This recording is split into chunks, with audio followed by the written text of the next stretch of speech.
Michelle from New Mexico. I don't understand free will.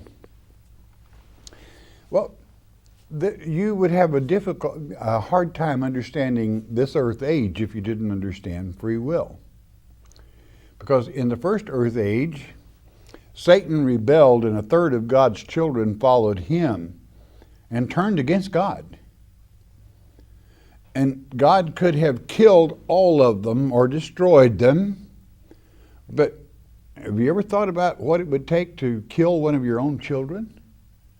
That's what God was up against. So instead of killing his children, he killed the earth age, you might say. He ended that earth age and brought this one in. And there were many that stood with Christ in the first earth age. That's why you can read in Ephesians chapter 1, verse 4, God chose you before the foundations of this earth, meaning from the first earth age. Why? Because you stood against Satan then, and he can trust you. He knows you'll do it again.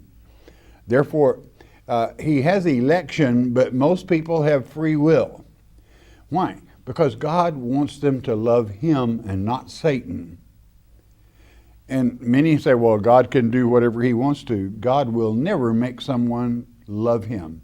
He will never force someone to love him. Why? That'd be fraud.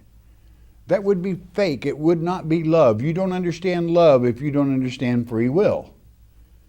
Because love can only originate within an entity and go outward from man to God, or vice versa, whatever the case may be. So that's why free will is here. God wants to know. He sent you a letter telling you what's going to happen, how it's going down, so that you could make your own mind up. Are you going to follow him, or are you going to go with the old slew food again? It's up to you. But he wants the real thing. You cannot force love. You cannot buy love. You cannot order love. Love must come from free will, from within an entity. It can be a very difficult thing to understand unless you understand our Father, for he is the God of love.